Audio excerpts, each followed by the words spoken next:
Halo, Shalom Bapak Ibu. Apa kabar hari ini kita bertemu kembali di dalam program Jesus Call. Oke, sebelum kita mendengarkan firman kita pada hari ini, ada baiknya untuk kita menyadari bahwa hidup kita ini tidak berjalan secara monoton. Hidup kita ini bisa berubah-ubah. Seperti itu juga Tuhan membuat perjalanan hidup kita ini menjadi lebih baik. Enggak semuanya berjalan monoton menurut seperti apa yang kita rasakan, yang kita alami.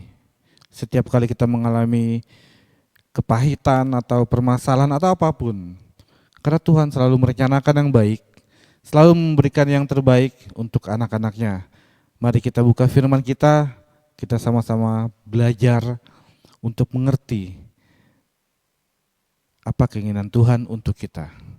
Kita buka firman-Nya.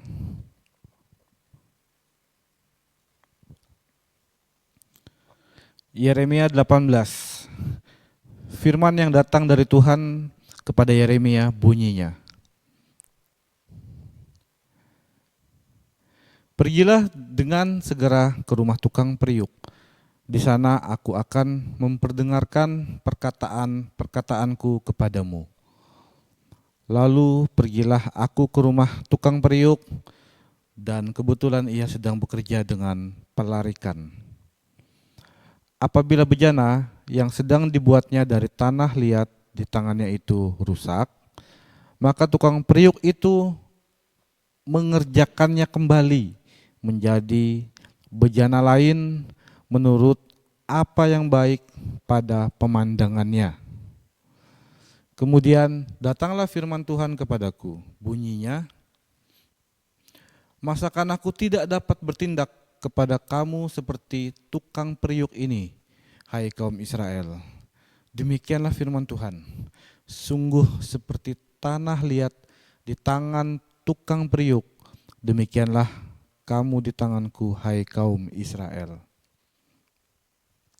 Ada kalanya aku berkata tentang sesuatu bangsa dan tentang suatu kerajaan bahwa aku akan mencabut, merobohkan dan membinasakannya. Tetapi apabila bangsa yang terhadap siapa aku berkata demikian telah bertobat dari kejahatannya, maka menyesallah aku bahwa aku hendak menjatuhkan malapetaka yang kurencangkan itu terhadap mereka. Ada kalanya aku berkata tentang suatu bangsa dan tentang suatu kerajaan bahwa aku akan membangun dan menanam mereka. Tetapi apabila mereka melakukan apa yang jahat di depan mataku dan tidak mendengarkan suaraku, maka menyesallah aku bahwa aku hendak mendatangkan keberuntungan yang kujanjikan itu kepada mereka. Sebab itu katakanlah kepada orang Yehuda dan kepada penduduk Yerusalem, beginilah firman Tuhan sesungguhnya, aku ini sedang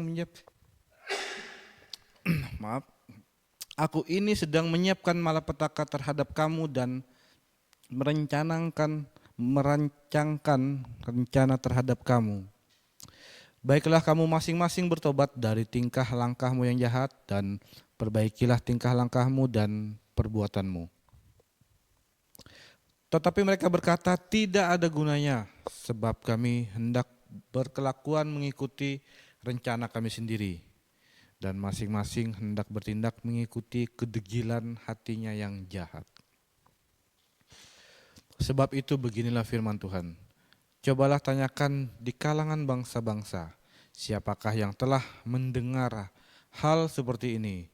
Anak darah Israel telah melakukan hal-hal yang sangat ngeri.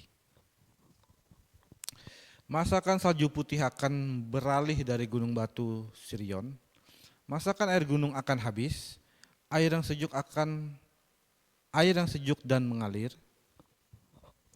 Tetapi umatku telah melupakan aku, mereka telah membakar korban kepada dewa kesia-siaan. Mereka telah tersandung jatuh di jalan-jalan mereka, yakni jalan-jalan dari dahulu kala, dan telah mengambil jalan simpangan, yakni jalan-jalan yang tidak diratakan. Maka mereka membuat negerinya menjadi kengerian, menjadi sasaran suitan untuk selama-lamanya.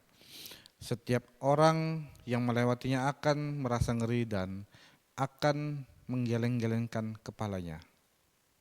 Seperti angin timur, aku akan menyerahkan mereka di depan musuhnya.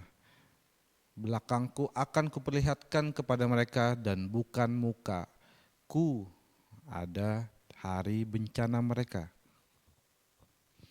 Berkatalah mereka, marilah kita mengadakan persepakatan terhadap Yeremia, sebab imam tidak akan kehabisan pengajaran, orang bijak tidak akan kehabisan nasihat, dan nabi tidak akan kehabisan firman. Marilah kita memukul dia dengan bahasanya sendiri, dan jangan memperhatikan setiap perkataannya. Perhatikanlah aku, ya Tuhan, dan dengarkanlah suara pengaduanku. Akan dibalaskah kebaikan dengan kejahatan? Namun mereka telah menggali pelubang untuk aku.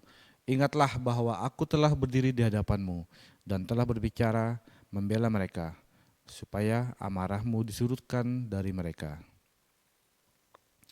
Sebab itu serahkanlah anak-anak mereka kepada kelaparan, dan biarkanlah mereka dipancung pedang. Biarlah istri-istri mereka kehilangan anak dan suami. Biarlah laki-laki mereka mati oleh sampar, dan pemuda-pemuda mereka mati karena pedang di pertempuran. Biarlah kedengaran jeritan dari rumah-rumah mereka apabila engkau dengan tiba-tiba mendatangkan gerombolan perampok kepada mereka, sebab mereka telah menggali pelubang untuk menangkap aku dan telah memasang jerat untuk kakiku. Tetapi engkau, ya Tuhan, engkau mengetahui segala rancangan mereka untuk membunuh aku. Janganlah ampuni kesalahan mereka dan janganlah hapuskan dosa mereka dari hadapanmu, tetapi biarlah mereka tersandung di hadapan matamu. Bertindaklah pada hari murkamu terhadap mereka. Baik Bapak Ibu, setelah kita membaca firman yang cukup panjang ini, kita bisa menarik kesimpulan bahwa Tuhan bisa mengubah hidup manusia. Tuhan punya kuasa, Tuhan juga bisa membentuk kita. Seperti halnya diperumpamakan kepada tukang periuk, adalah Tuhan dan kita sebagai tanah liatnya. Jadi ketika manusia itu terbentuk tidak sesuai dengan pandangan Tuhan, ketika manusia itu terbentuk dengan tidak sesuai harapan Tuhan, Tuhan punya daulat, punya wewenang atas hidup kita Bapak Ibu. Tuhan berhak menghancurkan kembali atau membuat ulang. Seperti halnya perumpamaan tukang periuk, ketika dia membuat satu tembikar kemudian itu tidak elok di dalam pandangannya, tidak sesuai dengan keinginannya, maka akan diubahnya, akan dibentuk agar menjadi elok di dalam pandangannya. Sama seperti halnya ketika hidup kita tidak elok di mata Tuhan, Tuhan akan membentuk kita, akan membuat kita itu jauh lebih baik. Walaupun itu ada prosesnya Bapak Ibu, dan itu cukup lama. Artinya semakin lama sesuatu dibentuk dan dibuat, hasilnya pasti sangat istimewa. Itulah firman ini yang ada untuk kita pada hari ini. Tujuannya untuk membentuk kita, tujuannya untuk mengubah hidup kita sesuai dengan keinginan Tuhan.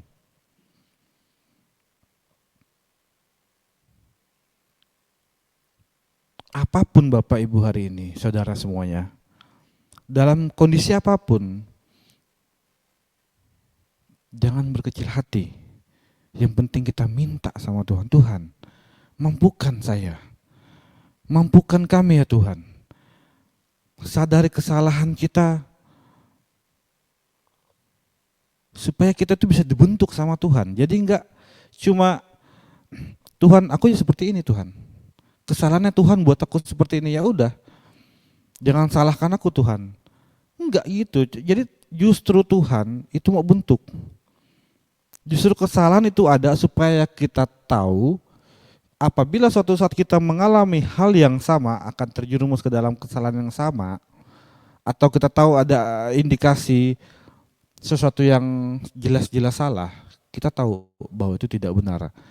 Dan apabila kita mengambil keputusan bahwa kita tetap pada pilihan kita, nah ini masalahnya.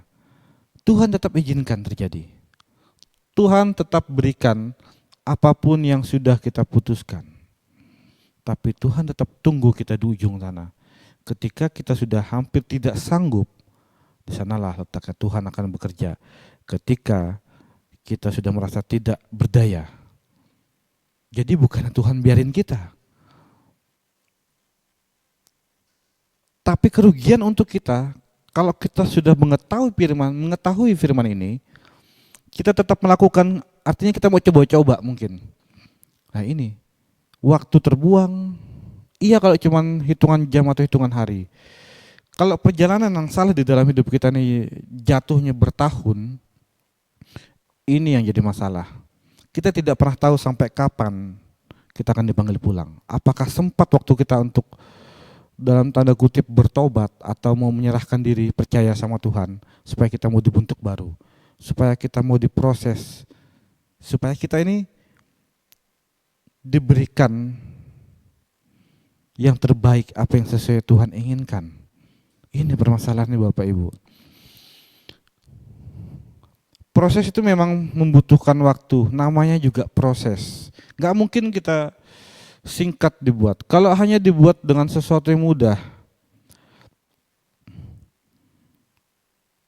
tidak istimewa. Pasti biasa-biasa aja. Tapi kalau kita menyadari bahwa kehendak Tuhan atas hidup kita ini jauh lebih baik, jauh lebih sempurna sesuai keinginan Tuhan, tidak ada yang mustahil Bapak Ibu. Firman yang kita baca ini untuk membukakan, untuk memberikan harapan bahwa pergilah ke tukang periuk, lihatlah apa yang dia lakukan. Di sana dikatakan, apakah aku tidak mampu melakukan seperti yang dilakukan oleh tukang periuk itu. Ketika dia membuat satu tembikar kemudian harus dirubah bentuknya sedemikian rupa supaya jauh lebih baik. Seperti itulah maknanya kehidupan kita Bapak Ibu. Jadi sehancur apapun, serusak apapun, seperti apapun keadaan kita hari ini, jangan khawatir. Memang ketika kita meletakkan kepercayaan sama Tuhan, ketika kita diproses, inilah bagian terpenting di dalam hidup kita untuk menanti, untuk menunggu, atau bersabar, atau untuk menjalani. Semakin sulit Tuhan membuat hidup kita ini, semakin sulit kita dibentuk, justru semakin istimewa jadinya. Kita contohkan aja lah, ketika seseorang mengukir suatu tembikar, atau mengolah apa aja lah, atau mungkin dengan memahat, ingin membuat sebuah patung yang bagus, yang elok, yang terlihat itu tampilannya sungguh sangat detail. Seperti itulah tingkat kesulitan proses yang akan kita hadapi Bapak Ibu. Kalau cuma bikin bulat atau kotak itu mudah, tapi tidak bisa digunakan untuk banyak hal. Sementara kehidupan kita ini dibutuhkan Tuhan untuk melakukan apa yang Tuhan inginkan. Di episode yang pertama saya bilang, ketika kita tidak mampu, jangan lagi kita beranggapan bahwa Tuhan, aku tidak mampu Tuhan. Mungkin ada orang lain yang lebih mampu yang bisa Tuhan pakai. Tuhan, aku apa adanya seperti hari ini aja Tuhan. Kalau mau pakai aku apa adanya. Kalau enggak ya udah, enggak seperti itu. Justru kita minta sama Tuhan, Tuhan mampukan saya. Tuhan akan mampukan Bapak Ibu semuanya ketika kita minta. Hidup ini cuma singkat, memang benar-benar singkat. dibandingkan dengan apakah sempat ketika masa-masa perubahan itu sampai dengan selesai, sampai kita dibentuk, sampai dengan Tuhan mau seperti apa adanya kita yang terbaik. Biarkan Tuhan berkreasi, biarkan Tuhan mengolah hidup kita ini menjadi apa yang Tuhan mau. Kalau kita tidak mau dibentuk, kita tidak akan mendapatkan sesuatu yang banyak.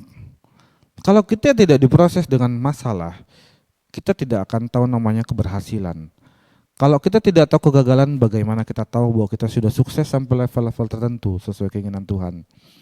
Ada batasan-batasan di dalam setiap manusia, di mana kita tidak bisa hidup tanpa mengandalkan Tuhan. Jadi kita harus mengandalkan Tuhan.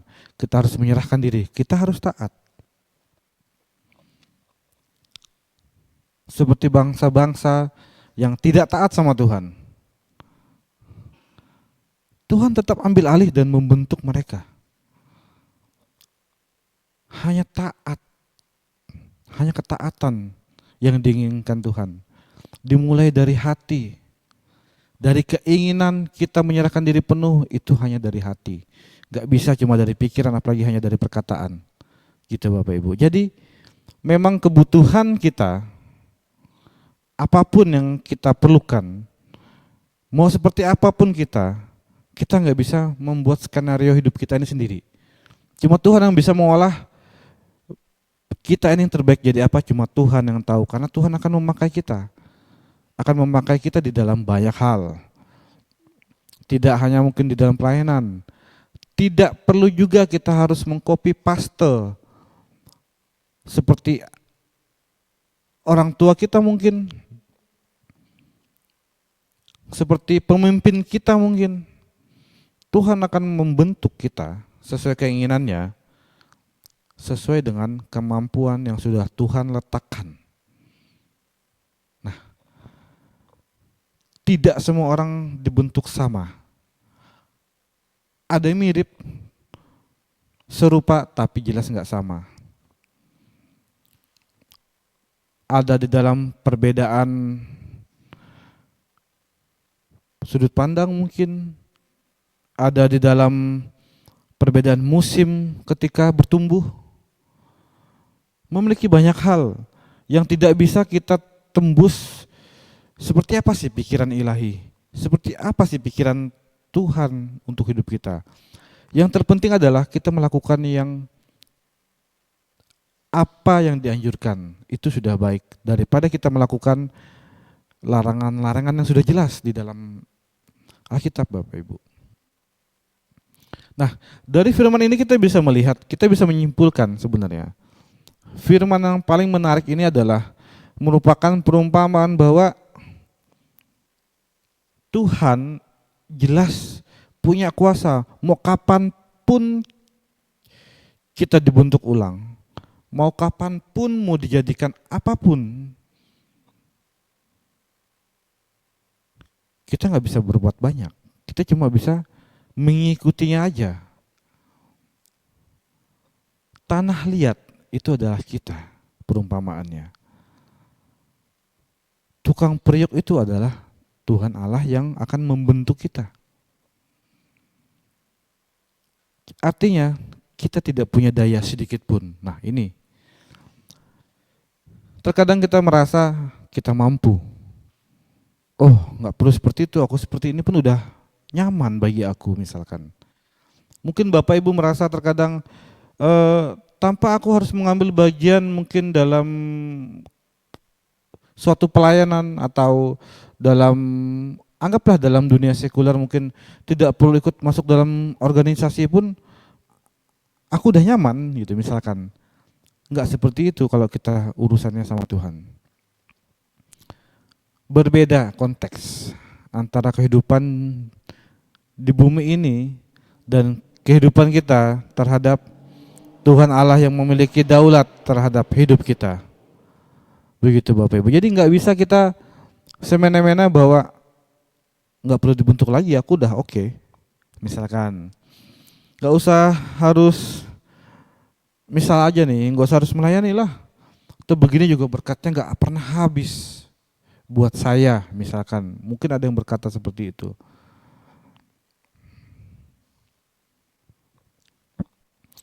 Permasalahannya satu-satunya permasalahan yang akan timbul. Ketika ada tagihan kita harus bayar harga di akhir. Atau ketika kita dipanggil pulang, apa yang sudah kamu lakukan? Apakah engkau melakukan apa yang aku inginkan, kata Tuhan? Atau engkau hidup semena-mena dengan kemampuanmu? Ingat kisah Salomo. Dalam kondisi apapun nyamannya, dia menyadari bahwa semuanya itu sia-sia. Enggak kurang sesuatu apapun. Bahkan dari segala penjuru dunia membawa persembahan, saking orang itu betul-betul menghargai atau memberi suatu kenyamanan yang pada akhirnya menyadarkan Salomo bahwa semua itu tidak ada artinya. Nah, ini terlalu banyak tokoh Alkitab, terlalu banyak perumpamaan, sudah cukup banyak contoh-contoh apa yang diberikan kepada kita di dalam Alkitab. Dan selalu ada persesuaian dan selalu cocok dalam segala musim. Dari zaman dahulu kala sejak Alkitab ada sampai dengan hari ini selalu sama, isinya tidak pernah berubah. Dalam apapun keadaan manusia hanya seperti itu saja. Kenapa hal itu selalu berulang dan selalu cocok di dalam setiap kehidupan manusia? Karena sifat dasar manusia merasa puas dengan ada. Dipikirnya mungkin, oh ini sudah yang terbaik apa yang saya dapatkan. Wah ini sudah cukup rasanya. Mungkin sudah melayani, ini sudah cukup untuk saya sebagai posisi A, B, dan C. Belum tentu itu sejalan dengan yang Tuhan mau. Jadi kita harus pahami betul. Biarkan Tuhan pakai terus dan lebih. Seperti apapun kita dibentuk. Seperti apapun Tuhan mau rakit kita. Kita terima itu jauh lebih baik Bapak Ibu. Itu luar biasa. Kita hanya cukup dengan berserah aja sama Tuhan. Artinya sudah taat. Cuma itu yang Tuhan mau.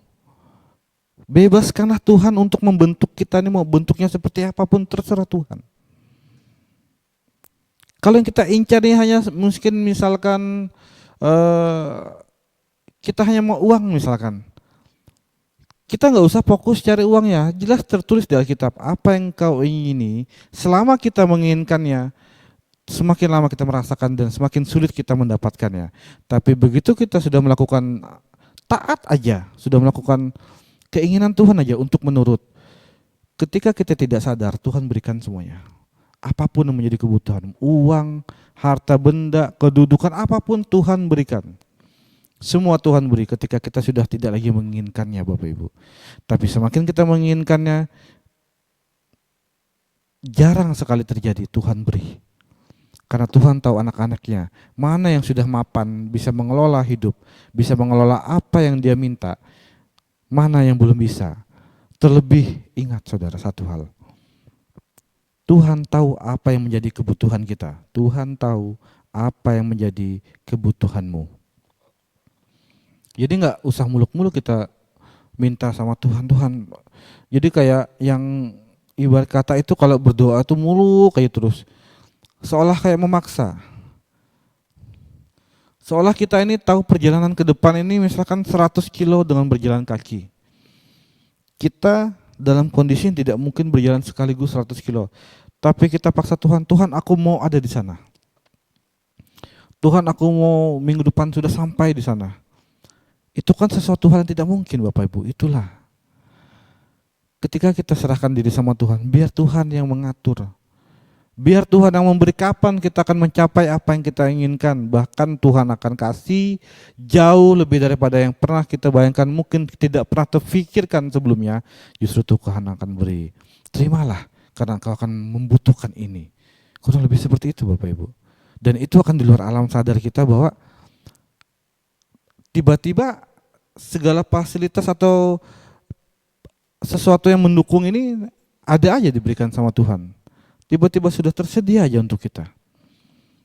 Mungkin yang semula kita berpikir bahwa kita harus mengumpulkan sesuatu untuk membeli sesuatu, tapi Tuhan berikan dengan orang lain yang memberikan itu kepada kita. Itu salah satu hal sepele yang paling jarang disadari. Justru karena kegengsian seorang anak manusia, aku gak perlu dikasih. Aku mampu beli sendiri. Alih-alih aku punya Tuhan yang luar biasa. Kalau Tuhan bilang enggak. Kalau Tuhan mau uji hati kita dengan kesombongan kita sombong atau tidaknya, Tuhan akan uji dengan orang memberi dan kita menolak dan mengatasnamakan Tuhan. Oh enggak perlu kamu kasih saya misalnya. Saya bisa minta sendiri sama Tuhan. Atau saya bisa beli sendiri, saya punya uang sekarang. Misalnya seperti itu. Tapi kalau Tuhan bilang, enggak perlu kamu beli. Kalau kamu ikut caraku, bisa lebih cepat atau lebih lambat, tapi Tuhan beri dengan cuma-cuma. Nah ini, hal-hal sepele yang tidak sejalan dengan keinginan Tuhan ini yang mau Tuhan perjelas untuk kita di dalam firman yang sudah kita baca tadi. Datanglah kepada tukang periuk, lihatlah apa yang dia lakukan dalam firman-Nya. Masa aku gak bisa bikin seperti itu sih? Masa aku tidak bisa melakukan seperti seorang yang pencipta itu? Dia yang menciptakan bentuk, mungkin dia bikin apalah dari tanah liat yang dibentuk itu, atau dia bikin dari bahan apalah. Tuhan bilang, firman-Nya bilang, masa sih aku gak bisa melakukannya? Itulah perumpamaan yang saking-sakingnya, supaya jelas untuk kita. Karena gak akan semua orang bisa dalam tanda kutip ketemu dengan suara Tuhan. Jadi dengan perumpamaan yang ada di dalam Alkitab ini yang menjelaskannya untuk kita. Gitu saudaraku. Jadi jangan merasa bahwa hidupmu itu mampu karena Tuhan sudah beri segala kemampuan untuk kita. Enggak seperti itu. Selalu ada perubahan, selalu ada persesuaian. Tuhan bisa aja merubah. Oh, ini udah bagus. Tapi ini masih bisa dibentuk lagi nih. Ya udah, bisa dipangkas setengah, bisa dihancurin, dileburin lagi, dibentuk ulang lagi, dibikin Tuhan yang lebih bagus lagi. Oh, ternyata masih bisa dibikin lebih cantik, lebih elok lagi. Jadi kita tuh dibentuk, saudaraku. Bukan kita dibentuk apa adanya hari ini, seperti hari ini mungkin Bapak Ibu dalam kondisi apapun, enggak. Kalau hanya baku satu kali olah, enggak akan adil. Bagaimana ceritanya dengan orang yang dalam posisi hancur kalau tidak bisa dibentuk lagi? Nah ini, Tuhan tetap perbaiki, Tuhan pasti akan ubah, dilebur lagi lah tanah liat itu, dibentuknya lagi lah. Itulah contohnya perumpamannya. Yang penting apakah mau, apa kita mengeraskan. Kalau kita sudah mengeraskan, anggap aja lah seperti tanah liat ini sudah mengering, kan udah gak bisa dibentuk nih. Tapi kalau kita melembutkan hati kita, kita mau mengalah sama Tuhan, dan itu memang kewajiban kita yang seharusnya, itu dengan mudahnya Tuhan membentuk. Semakin kita taat, semakin kita mendengar, menurut apa kata Tuhan, semakin mudah Tuhan memproses kita dan tidak butuh waktu yang lama. Tapi semakin kita mengeraskan, tetap Tuhan paksa, akan dilebur selanjutnya. Semakin kita melawan, semakin kita sakit. Semakin sulit proses itu rasanya kita hadapi. Karena kan selalu berbenturan antara kita sama Tuhan. Hubungan kita ini tidak ada pernah enak sama Tuhan, selalu benturan akhirnya. Padahal kita akan dibentuk jauh lebih baik loh Bapak Ibu. Akan menjadi satu wadah untuk menampung sesuatu mungkin dibuatnya, atau dibuatkannya lah seperti bentuk yang enak dilihat, sebagai apapun yang enak Tuhan lihat sehingga Tuhan menyenangkan kita dan kita lebih menyenangkan lagi sama Tuhan. Sesuai apa yang diinginkan oleh si pencipta.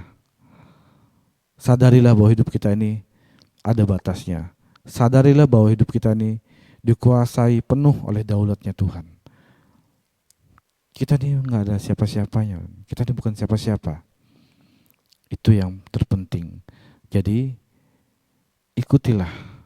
Jangan keras hati. Enggak ada gunanya keras hati. Dulu saya juga sebelum memahami firman Tuhan jauh lebih dalam, saya menganggap bahwa hidup saya ini adalah agak naif, saudara. Jadi Eh, Kenapa ya kok ada orang yang usianya itu lumayan selisih berapa tahun di bawah saya, tapi kesannya hidupnya lebih enak. Kemudian mengalami beberapa perubahan di dalam hidupnya, tapi membuat dia ini seperti tidak ada masalah walaupun sekalipun itu ada masalah. Terus kenapa orang ini kok bisanya apa sih dalam tanda kutip itu kalau misalkan dia menginginkan sesuatu itu kayak nggak masuk akal lah, kayak misalnya eh, dia menginginkan sesuatu, mungkin kendaraan, mungkin keadaan yang nyaman, dia akan terima itu. Dan saya saksikan sendiri. Terus saya bertanya sama Tuhan, Tuhan rasanya nggak adil kalau seperti ini. Tuhan kok saya tuh lebih tua tapi kenapa dia lebih menikmati hidupnya hari ini ketimbang saya ya Tuhan. Tuhan kenapa saya harus modal bersusah payah dalam bekerja. Kenapa mereka tidak terlihat susah payah tapi hasilnya berpuluh-puluh bahkan beratus-ratus kali lipat. Itu adalah pertanyaan saya dulu. Sampai saya sadari bahwa adalah ternyata setiap orang akan dibentuk Tuhan berbeda-beda. Mirip, mungkin serupa, tapi tidak ada yang sama. Mungkin ada perihal yang sama, mungkin ada sesuatu yang sama, tapi akan dialami pada musim yang berbeda, di dalam waktu yang berbeda, tidak dalam waktu yang bersamaan. Mungkin ada dalam waktu bersamaan, tapi dalam keadaan yang berbeda. Itulah sistem, pola di dalam kehidupan manusia yang sudah Tuhan atur untuk kita semua. Begitu Bapak Ibu. Jadi ketika saya berpikir bahwa ini apakah saya yang salah atau saya harus membayar harga lagi atau apa sih Tuhan? Kok gini-gini aja gitu kan. Tapi ternyata setelah saya renungi, setelah saya pelajari, setelah saya berusaha memahami apa sih maunya Tuhan sebenarnya di dalam hidup kita atau di dalam hidup saya waktu itu, saya menyadari bahwa itu belum waktunya untuk saya. Gitu Bapak Ibu. Nanti ada waktunya untuk kita, untuk Bapak Ibu. Mungkin bukan hari ini, mungkin Bapak Ibu hari ini mungkin masih mengalami kesulitan, mungkin masih mengalami permasalahan atau apapun. Tapi nanti ketika kita sudah mau dibentuk sama Tuhan, kita akan keluar dari sana. Tuhan akan angkat, Tuhan akan kasih semua apa yang menjadi kebutuhan kita. Gitu. Sesimpel itu aja sebenarnya. Cuma kita dibenturkan karena keadaan dunia ini yang menuntut banyak hal, yang menuntut status sosial atau kepemilikan harta benda atau apapun. Itu hanyalah sebatas penilaian manusia. Yang terpenting adalah apakah itu sesuai sama Tuhan, yang Tuhan inginkan. Tuhan gak pernah lewatkan kita satu detik pun. Dimanapun kita, dimanapun Bapak Ibu, Tuhan tahu apa yang menjadi kebutuhannya, Tuhan tahu apa yang menjadi permasalahanmu, Tuhan tahu bagaimana penyelesaiannya, dan Tuhan tahu kapan itu semua harus selesai. Itu tadi kembali, kita harus melembutkan hati. Izinkan Tuhan untuk merubah semua. Jangan merasa ketika kita jatuh kemudian kita akan lebur, enggak. Justru kita dileburkan untuk dibentuk yang baru lagi, jauh lebih baik, lebih indah dan lebih sepadan seperti apa yang Tuhan mau. Begitu Bapak Ibu. Mungkin ini hari ini yang bisa kita renungi, ini yang bisa kita dapat di dalam perenungan kita pada hari ini. Yang terpenting adalah jangan pernah sakiti dirimu, jangan pernah membunuh karaktermu, jangan pernah membandingkan dirimu terhadap orang lain, karena kita memiliki waktu tersendiri sama Tuhan. Yang terpenting dalam apapun kondisinya, sekalipun terlihat sedang susah, sekalipun terlihat sedang jatuh menurut pandangan kita atau pandangan manusia, yang penting hati kita masih bisa merasa damai sejahtera, itu sudah anugerah. Kita masih diberikan sukacita, itu juga sudah anugerah. Nah, bagaimana cara kita mendapatkan itu semua? Pahamilah firman Tuhan.